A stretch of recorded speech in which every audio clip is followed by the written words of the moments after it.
1945년 8월 15일 정오 지직거리는 라디오 너머로 천황의 항복선언이 울려 퍼질 때 일본 아오모리현 오미나토항에 모여든 조선인들은 서로의 거친 손을 맞잡으며 울부짖었습니다. 35년의 어둠이 걷히고 드디어 고향이라는 두 글자가 손에 잡힐 듯 다가온 순간이었죠. 하지만 그들의 눈앞에 나타난 거대한 수송선. 우키시마호는 축복의 방주가 아니라 정교하게 설계된 거대한 강철관이었습니다. 지금 여러분이 보고 계신 이 평화로운 교토. 마이즈루 앞바다의 푸른 물결 아래에는 그 어떤 공식 문서에도 기록되지 못한 유령 승객들이 잠들어 있습니다. 일본 정부가 작성한 공식 승선 명부에는 단 3,700여 명만이 적혀 있었지만 당시 부두에서 그 배를 지켜본 목격자들과 생존자들의 증언은 전혀 다른 숫자를 가리킵니다. 승선 정원 4,000명의 배에 꾸역꾸역 밀어 넣어지듯 올라탄 인원은 무려 8,000명 이상. 배의 가판은 발 디딜 틈조차 없었고 사람들은 짐작처럼 겹겹이 쌓여 숨을 몰아쉬어야 했습니다. 여기서 우리는 기괴한 역설과 마주하게 됩니다. 전쟁에서 패배해 자국민을 철수시키기에도 급급했던 일본군이 왜 굳이 막대한 연료와 인력을 소모해가며 수천 명의 조선인 강제 노역자들을 친절하게 고향까지 배웅하려 했을까요?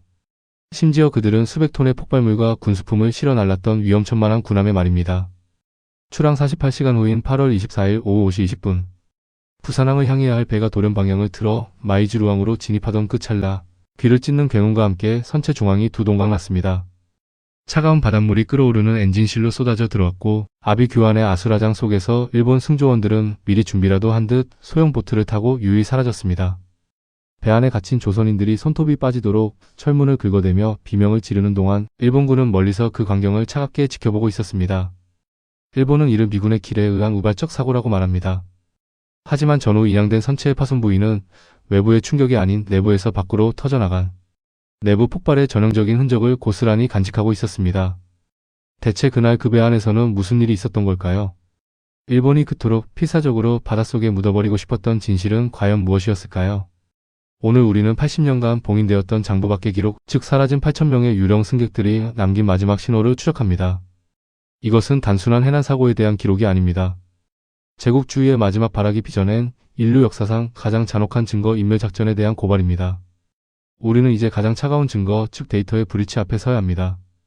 일본 정부가 주장하는 공식 승선 인원은 3,735명.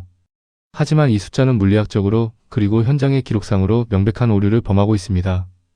4,731톤급 수송선인 우키시마호의 가판 면적과 선실, 용적을 계산해보면 3,700명은 쾌적하지는 않아도 최소한의 이동 통로가 확보되는 수준입니다. 하지만 생존자들의 증언은 단 하나의 예외도 없이 똑같은 풍경을 묘사합니다. 발을 디딜 틈이 없어 서로의 어깨 위에 앉아야 했고 화장실조차 갈 수 없어 그 자리에서 배설을 해결해야 했다는 지옥도 말입니다. 실제로 당시 오미나토 해군기지 주변에서 강제 노역에 동원되었던 조선인은 약 1만 2천명에서 1만 5천명 사이로 추산됩니다. 일본은 패전 직후 이 살아있는 증거들을 한꺼번에 처리해야 할 물리적 압박에 시달리고 있었습니다. 8월 22일 오미나토항 부두를 가득 메운 인파를 목격한 현지 주민들은 증언합니다. 끝이 보이지 않는 줄이 배의 좁은 트랩을 타고 끊임없이 빨려 들어갔다. 배는 이미 수면 아래로 깊숙이 가라앉아 있었지만 헌병들은 총구로 사람들을 밀어 넣었다. 이것은 귀환이 아니라 밀폐된 공간으로의 압축이었습니다. 여기서 첫 번째 데이터의 침묵이 드러납니다. 출항 직전 일본 해군 본부와 오미나토 통제부 사이에서 오간 무선교신 기록에는 승선, 인원 확인 절차가 완전히 생략되어 있습니다. 군대의 대규모 병력 이동에서 승선 명부가 없다는 것은 애초에 도착지에 이들을 내릴 계획이 없었음을 시사합니다. 그들은 장부상에 존재하지 않는 즉 가라앉아도 실종 처리되지 않을 유령 화물이었던 셈입니다. 더욱 기괴한 증거는 배의 내부 구조에서 발견됩니다. 1954년 사고 발생 9년 만에 인양된 우키시마호의 선체는 충격적인 진실을 웅변하고 있었습니다. 일본은 미군이 매설한 길에 의한 폭발이라고 주장했지만 인양된 선체의 중앙부 철판은 밖에서 안으로 찌그러진 것이 아니라 안에서 밖으로 꽃잎처럼 벌어져 있었습니다. 고성능 폭약이 선저 엔진실 인근에서 터졌을 때 발생하는 전형적인 내부 폭발의 흔적입니다. 당시 엔진실 인근에 있었던 생존자 강희순 씨의 묘사는 더욱 세밀합니다. 폭발 10분 전 일본군 승조원들이 분주하게 움직이며 엔진실 쪽으로 무거운 철제 상자들을 옮기는 것을 보았다고 말합니다. 그리고 폭발 직전 가판 위에 있던 일본 장교들이 구명조끼를 착용하고 서로에게 은밀한 신호를 보낸 뒤 소형 보트가 대기 중인 현현으로 사라지는 광경을 목격했습니다. 그 순간의 소리를 기억하십니까? 찢어지는 듯한 금소금 뒤에 찾아온 것은 바닷물이 달궈진 엔진에 닿으며 뿜어내는 거대한 증기 소리였습니다. 치익하는 소리와 함께 배는 수직으로 꺾였습니다. 일본 정부가 주장하는 사망자 524명이라는 숫자는 더욱 처참한 조작입니다. 침몰 후 마이즈루 앞바다에는 수천 구의 시신이 떠올라 해안가를 뒤덮었습니다. 당시 시신 수습에 동원된 일본인 어부들은 건전해도 끝이 없었다. 시신을 태우는 연기가 한 달 동안 마이즈루 하늘을 가렸다고 회고합니다. 하지만 일본의 공식 장부에는 그달의 화장 기록도 유골 수습 비용 집행 내역도 존재하지 않습니다. 8,000명의 생명이 찰나의 폭발로 증발했음에도 불구하고 국가의 기록 시스템은 완벽하게 작동을 멈춘 것입니다. 이것은 단순한 관리 소홀이 아닙니다. 존재하지 않는 사람들은 죽을 수도 없다는 잔혹한 행정적 살인이었습니다. 레이더에는 포착되었으나 장부에는 기록되지 않은 함대 그리고 그 안에 갇혀 비명조차 남기지 못한 8,000명의 진실은 지금도 차가운 마이즈루의 개흙 속에 묻혀 있습니다. 심지어 사고 직후 미군 조사단이 현장에 도착했을 때 일본 측은 이미 선체의 핵심 부품과 항해 일지를 분실했다는 이유로 제출하지 않았습니다. 증거가 사라진 것이 아니라 증거가 될 만한 모든 것을 데이터의 암흑 속으로 밀어넣은 것입니다. 이제 우리는 물어야 합니다. 왜 일본은 이토록 철저하게 이들을 유령으로 만들어야만 했을까요? 이제 우리는 시계추를 사고 발생 3년 전으로 되돌려야 합니다. 왜 그들은 고향으로 돌아가는 배 안에서 죽어야만 했을까요? 그 답은 마이즈루의 바다가 아니라 아오모리현에 거친 산맥과 차가운 지하기지에 숨겨져 있습니다. 우키시마오에 몸을 실었던 8,000명의 조선인들, 그들은 단순한 노동자가 아니었습니다. 그들은 일제가 패망 직전까지 비밀리에 구축하던 본토 결정교로 작전에 살아있는 설계도였습니다. 1942년 태평양 전쟁의 전황이 급격히 기울자 일본 대본영은 최후의 보루를 구상합니다. 바로 아오모리현 오미나토 해군 항공기지와 그 주변의 거대한 지하 요새를 구축하는 것이었죠. 이 요새는 미군의 상륙에 대비한 최후의 저항지이자 일본 황실과 군 수뇌부가 토피할 비밀 테러였습니다. 이 거대한 두더지구를 파기 위해 동원된 것이 바로 우키시마오의 승객들이었습니다. 영하 20도의 혹한 속에서 그들은 맨손으로 안반을 뚫고 1.5m 두께의 콘크리트 벽을 세웠습니다. 그들은 일본 군부의 가장 은밀한 치부, 즉 지하 연료 저장고의 위치, 위장된 경납고의 구조, 그리고 유사시 천황이 숨어들 지하 방공호의 도면을 머릿속에 통째로 집어넣고 있었던 셈입니다. 1945년 8월 15일 천황의 항복선언이 떨어지자 일본 해군 수뇌부의 머릿속에는 오직 한 가지 공포가 번뜩였습니다.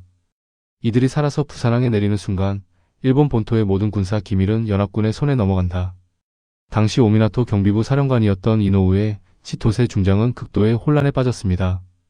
연합군 최고사령부의 진주가 코앞으로 다가온 상황에서 수천 명의 조선인 목격자들은 언제 터질지 모르는 시한폭탄과 같았습니다. 그들은 일본군 장교들이 지하기지에서 어떤 만행을 저질렀는지 그리고 전후 재판에서 결정적인 증거가 될 비밀 가스실이나 생화학 무기 보관소의 위치를 알고 있었습니다. 이 시점에서 일본 군부는 가장 효율적이고도 잔혹한 증거 인멸 시나리오를 가동합니다. 그것이 바로 강제 귀환이라는 이름의 함정이었습니다. 8월 20일경 발령된 극비 명령서에는 조선인들을 조속히 귀국시키라는 명분이 적혀 있었지만 정작 그들이 탐배는 무장이 해제되지 않은 언제든 폭침이 가능한 노후 수송선이었습니다.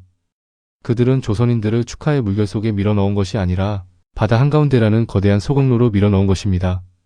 이 설계의 배후에는 단순히 몇몇 장교의 일탈이 아닌 일본의 자본과 권력을 지탱해온 거대 재벌들의 묵인이 있었습니다.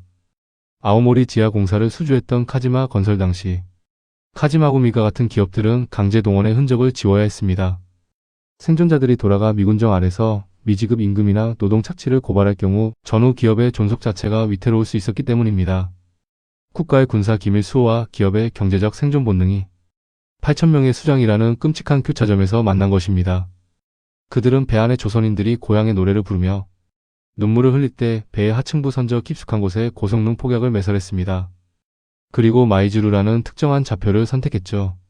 그곳은 미군 기뢰가 깔려있다는 소문이 파다했던 곳, 즉 완벽한 알리바이가 보장된 장소였습니다. 내부에서 배를 터뜨려도 기뢰 때문이었다고 발뺌하면 그만이었으니까요. 이것은 제국주의 일본이 저지른 마지막 전쟁 범죄이자 전후 일본의 토대를 망각 위에 세우기 위한 철저한 설계였습니다. 8,000명의 승객은 그들에게 인간이 아니었습니다.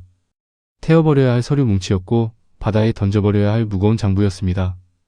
그들이 지하기지에서 흘린 땀과 피의 기록을 없애기 위해 일본은 그들의 마지막 숨소리조차 바다 밑으로 가압해버린 것입니다. 구조적 모순은 여기서 완성됩니다. 가해자가 피해자를 보호한다는 명분으로 한 곳에 몰아넣고 그 보호의 공간을 무덤으로 바꾸어버린 이 모순적인 설계. 이것이 우키시마오가 가라앉아야만 했던 진짜 이유, 즉 살아있는 증거의 완전한 소거였습니다. 80년 전 마이즈루 앞바다에서 솟구쳤던 검은 불기둥은 가라앉았지만 그 폭발의 충격파는 지금 이 순간에도 여러분의 스마트폰 화면 너머 그리고 한국 경제의 심장부를 흔들고 있습니다. 흔히 역사를 과거의 기록이라 생각하기 쉽지만 우키시마호 사건은 정산되지 않은 거대한 부채이자 언제든 한국 경제의 발목을 잡을 수 있는 지정학적 시한폭탄입니다. 이 비극이 어떻게 당신의 일상과 연결되는지 그 냉혹한 도미노 게임의 실체를 파헤쳐 보겠습니다. 가장 먼저 터지는 도미노는 ESG 경영과 글로벌 공급망이라는 현대 경제의 핵심 키워드입니다. 현재 삼성전자, SK하이닉스 등 한국의 주력 기업들은 전 세계적인 공급망 리스크 앞에 서 있습니다. 그런데 이 리스크의 뿌리에는 80년 전 우키시마호의 사람들을 밀어넣었던 일본 전범 기업들의 책임 회피가 따리를 틀고 있습니다. 일본은 1965년 한일기 본조약으로 모든 배상이 끝났다고 주장하지만 우키시마호와 같은 학살에 가까운 강제 동원은 국제법상 반인도적 범죄로 분류되어 소멸시효가 적용되지 않습니다. 만약 이 사건의 진상이 명확히 규명되어 일본 기업들의 직접적 개입이 입증된다면 이는 단순한 배상금 문제를 넘어 일본 기업들의 글로벌 신인도에 치명적인 타격을 입힙니다. 이는 곧 2019년 겪었던 반도체 소재 수출 규제와 같은 경제보복의 재발 가능성을 항상 내포하고 있으며 이는 여러분이 투자한 주식 종목의 그래프를 순식간에 아래로 꺾어버릴 수 있는 폭발력을 가집니다. 두 번째 도미노는 사라진 36억 8천만 엔의 현대적 가치입니다. 앞서 언급했듯 폐망 직전 총독부가 마구 찍어낸 화폐와 강제, 노역자들의 미지급 임금은 오늘날 가치로 환산하면 수십조 원에 달합니다. 우키시마호에 탔던 8천명은 사실상 일본 근대화의 무임승차권이었습니다. 일본이 이 사건을 인정하는 순간 전후 일본 경제 부흥의 토대가 된 자본 축적 과정의 불법성이 드러나게 됩니다. 이는 일본 엔화의 신뢰도와 직결되는 문제입니다. 일본이 그토록 필사적으로 우키시마호의 승선 명부를 숨기고 길에 탓을 하는 이유는 단순히 과거를 반성하기 싫어서가 아닙니다. 그것은 현대 일본 경제를 지탱하는 도덕적 자본의 파산을 막기 위한 처절한 방어막입니다. 한일 간의 이 경제적 법적 긴장 상태는 코리아 디스카운트에 보이지 않는 요인이 되어 한국 원화 가치를 저평가시키고 여러분의 해외 직구 비용과 유가를 상승시키는 보이지 않는 손으로 작용합니다. 더욱 미세하게 현미경을 들이대봅시다. 서울 서초동의 한 변호사 사무실, 누렇게 핏바랜 우키시마호 관련 일본 해군 문서를 해독하는 변호사의 눈가가 떨립니다. 그는 일본 정부를 상대로 한 손해배상 소송의 서류 더미 속에 파묻혀 있습니다. 이 소송 하나하나가 일본의 우익 정치인들을 자극하고 이는 다시 일본 내 혐한 분위기를 조성하여 우리 기업들의 일본 시장 점유율을 갉아먹습니다. 반대로 우리가 이 진실을 외면할 때 발생하는 비용은 더 큽니다. 과거사 리스크가 해결되지 않은 한 한미일 안보 협력은 늘 살얼음판 위를 걷게 되고 이는 동북아시아의 군사적 긴장감을 고조시켜 국방비 증액으로 이어집니다. 결국 여러분이 내는 세금의 상당 부분이 80년 전 정산하지 못한 비극의 뒷수습을 위해 소모되고 있는 셈입니다. 마지막 도미노는 가장 무섭습니다. 그것은 데이터의 오염과 역사적 무관심입니다. 만약 우리가 8천명의 유령 승객을 계속해서 장부 밖의 존재로 내버려둔다면 미래의 인공지능과 데이터 알고리즘은 우키시마호 사건을 단순한 해난 사고로 학습할 것입니다. 진실이 거세된 데이터는 왜곡된 미래 예측을 낳습니다. 일본의 재무장 명분이나 역사 수정주의가 글로벌 스탠다드로 자리 잡게 될 때 한국은 국제사회에서 근거 없는 요구를 하는 나라로 고립될 위험이 있습니다. 이는 곧 국가 브랜드 가치의 하락이며 우리 아이들이 살아갈 미래 한국의 외교적 자산이 증발하는 과정입니다. 마이즈루의 바다는 아직도 차갑습니다. 그 바다 밑에는 8천명의 억울한 혼령뿐만 아니라 우리가 되찾아야 할 한국 경제의 정당한 권리와 미래 세대의 자부심이 함께 수장되어 있습니다. 이 사건을 추적하는 것은 단순히 복수를 위해서가 아닙니다. 엉켜버린 글로벌 경제의 매듭을 풀고 우리 경제가 지정학적 촉새에서 벗어나 진정한 선진국으로 도약하기 위한 필수적인 청산 작업입니다. 80년의 세월이 흘렀지만 마이즈루의 바다는 여전히 그날의 진실을 품은 채 차갑게 일렁이고 있습니다. 우리는 오늘 일본 해군의 공식 장부에서 지워졌던 8천명의 유령 승객들을 추적했습니다. 그들은 단순한 숫자가 아니었습니다. 누군가의 귀한 아들이었고 해방된 조국에서 아이를 안아보고 싶었던 아버지였으며 강제 노역의 지옥에서 살아남아 끝내 고향 땅을 밟고 싶었던 간절한 생명이었습니다. 일본 정부는 여전히 우연한 사고라는 낡은 레코드를 재생하고 있습니다. 하지만 우리가 목격한 내부 폭발의 흔적, 사라진 승선 명부, 그리고 설계된 침몰의 정황들은 이 사건이 거대한 국가적 증거인멸이었음을 가리키고 있습니다. 진실을 바닷속에 가압한다고 해서 그것이 사라지는 것은 아닙니다. 오히려 정산되지 않은 역사는 톡소 조항이 되어 오늘날 한일 관계의 발목을 잡고 우리 경제의 불확실성을 키우는 유령이 되어 떠돌고 있습니다. 역사에서 가장 무서운 형벌은 망각입니다. 가해자가 가장 바라는 것은 피해자의 비명이 시간이 지나 소음으로 변하고 끝내 침묵 속에 매몰되는 것입니다. 우키시마오의 비극을 기억하는 것은 단순히 과거의 슬픔에 잠기는 행위가 아닙니다. 그것은 부당하게 지워진 데이터 값을 복구하는 작업이며 다시는 힘이 없어 우리 국민이 장부밖의 존재로 취급받지 않게 하겠다는 결연한 의지입니다. 우리가 이 사건을 잊지 않고 끊임없이 질문을 던질 때 비로소 8,000명의 유령 승객들은 장부 밖에서 걸어나와 역사의 실체로 부활할 수 있습니다. 그들의 억울한 죽음이 헛되지 않도록, 그리고 우리 세대가 마주한 지정학적 경제적 리스크의 뿌리를 정확히 이해하기 위해 우리는 이 차가운 진실의 추적을 멈춰서는 안 됩니다. 이 거대한 흐름의 다음 단계를 함께 추적하고 보이지 않는 진실을 찾아내는 여정에 여러분의 힘이 필요합니다.